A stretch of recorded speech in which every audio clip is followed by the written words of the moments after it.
আসসালামু আলাইকুম। আমি মোহাম্মদ আকরাম খান মুকুল, মুসাপুর ২ নম্বর ওয়ার্ড নিবাসী।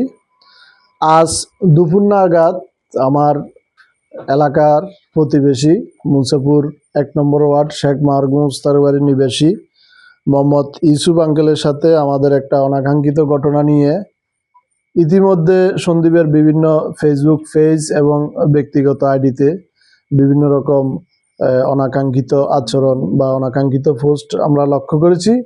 তারই ধারাবাহিকতায় মূল ঘটনা সংক্ষেপে আপনাদের কাছে তুলে ধরার আমার এই সংবাদ সম্মেলন।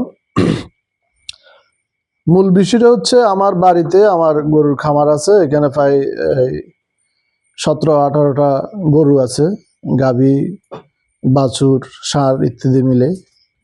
তো আমার এখানে ফার্মে ২জন লোক কর্মরত আছে। আজকে দুপুর নাগাদ আমার ২টা গরুর বাছুর অনাকাঙ্ক্ষিতভাবে আমার ফার্ম এরিয়া থেকে একটু উত্তর অংশে গিয়ে শেখ মাহরুব বাড়ির সংলগ্ন ইউসুফ আঙ্কেলের ঘাসের জমিতে যায়।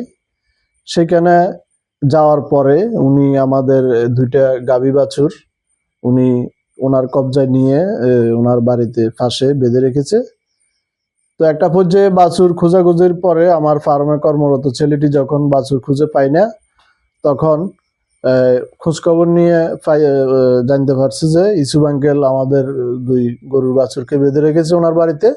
তখন আমাদের ফার্মে কর্মরত ছেলেটি ২ গরু বাছুরের জন্য ওখানে গেলেই ইউসুফ আঙ্কেল অনাকাঙ্ক্ষিতভাবে আমার ফার্মের ছেলেটাকে চার্জ করে যে এখানে কেন আসছ। তো বলে, আপনি গরু বাঁধছেন, গরু লয়েছি। ওই ছেলেটার টোটাছাই ধরে, কিলঘুষি দেয়, হুমকি দুমকি দেয়, লাথি দেয়। আসাদ দ্বীপের মতো ঘটনা ঘটাইছে উনি, মানে টোটাছাই ধরে আসাদ দ্বীপ এই ধরনের। বলতেছে, তোর মালিকের নিয়ে আস, তোর গরুর লগে তোরও বান্ধি রেখো, যা মালিকের লয়ে যাবে।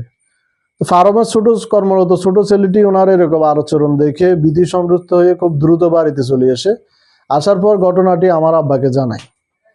আমার আব্বাকে জানানোর পরে আমার আব্বা এই জোহরের আজানের পরপর ওইখানে যায়, ওনার কাছে যায়। জিজ্ঞেস করে যে, ইউসুফ ভাই কেন এই ঘটনা, কেন গরু যদি আপনার কোনো ক্ষয়ক্ষতি করে থাকে, আপনার ঘাস খাই থাকে বা কোনো ফসলি গাছ খাই থাকে, তাহলে এটার ক্ষতিপূরণ আছে, কথা আছে, আপনি ফার্মের ছোট ছেলেটারে মারলেন, কি সমস্যা?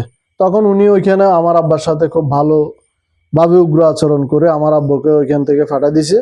তা আমার আব্বু ওনার এই উত্তেজিত মেন্টালিটি দেখে চলে আসছে, গরুও দেয় নাই। এরপরে পরবর্তী সময়ে আমি আসছি বাড়িতে, আমার ছোট ভাই আসছে বাড়িতে, আমার ছোট ভাই আসাদুজ্জামান অপু এবং আমার ফার্মে কর্মরত ছেলে এবং আমার প্রতিবেশী এক ভাই, ওরা ৩জন গরুগুলো আনতে এখানে ইউসুফ কাকার কাছে গেছে। যাওয়ার পরে ইউসুফ কাকার সাথে আমার ভাই, আমার ছোট ভাই আসাদুজ্জামান অপু বলতেছে, কাকা গরু কেন বানছেন, গরু কি ক্ষতি করছে আপনার কন্যা? আপনি ফার্মের ছোট হোলাগারে ফিটলেন, আব্বা আইসে আব্বারে অপমান করে ফাটা দিলেন। বিষয়টা তো আসলে গরু যদি আপনার ক্ষতি করে থাকে, এটার সমাধান আছে না, জরিমানা আছে না। আমার ভাই এই কথা শুনি উনি আরো উগ্র আচরণ করে আমার ভাইয়ের দিকে, আমার ভাই এবং ফার্মের কর্মরত ছেলের দিকে। ইটের কিছু কংক্রিট আছে, ইটের কংক্রিট নিক্ষেপ করার মতো জঘন্যতম ঘটনা উনি ঘটাইছে। ওইখানে একটা পর্যায়ে ২ পক্ষের বাক বিতর্ক বা হাতাহাতির মতো একটা ঘটনা ঘটে গেছে। তো এর মধ্যে আমার আব্বা জোরে নামাজ পড়ে বাইরে হয়েছে। তো উনি বাইরে শুনতে পেলো যে আমার ভাই ফার্মের ছেলেও দিয়ে গেছে গরু আনার জন্য। উনি আমারও ডাক দিল, আমিও গেলাম, দ্রুত আমার আব্বা গেল। আমরা যাই, দেখলাম যে মোটামুটি একটা ছোটখাটো অনাকাঙ্ক্ষিত ফিটাফিটির মতো ঘটনা ঘটে গেছে। তো আমরা যাই এটা সমাধান করার মীমাংসা করার চেষ্টা করছি এবং উনি ঘটনাস্থলে ইট কঙ্গরের উপর পড়ে গেছে, উনিও আহত হয়েছে। ওনার সাথে আমাদের ফার্মের ছেলে, আমার এক বাড়ির পাশের ভাইও আহত হয়েছে।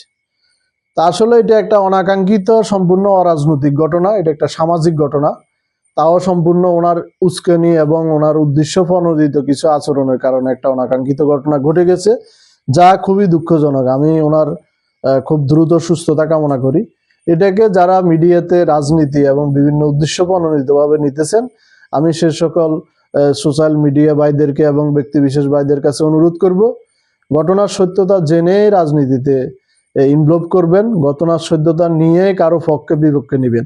সমাজে টুকিটাকি ছোট বড় সমস্যা আপনার আমার অনেকের সাথে হবে, চাই সবগুলো নিয়ে মিডিয়াতে মাতামাতি, রাজনীতিতে জড়ানো, এগুলা মোটেও উচিত হবে না। এবং এই ধরনের কর্মকাণ্ড থেকে আপনারা ভবিষ্যতে বিরত থাকবেন এই আশা করছি। এবং এই ঘটনা সামাজিক প্রক্রিয়ায় আমরা দ্রুত ইনশাল্লাহ সমাধান করব। ওনার সুস্থতা কামনা করি। ওনার চিকিৎসারও যে খরচ দেখভাল করার ঘোষণা অলরেডি আমি যারা চিকিৎসা পারপাসে আছে ওদেরকে বলছি, আপনারা চিকিৎসা করান। যতটুকু হেল্প করার দরকার আমাদের সামাজিকভাবে বা আর্থিকভাবে, ততটুকু হেল্প আমরা করবো।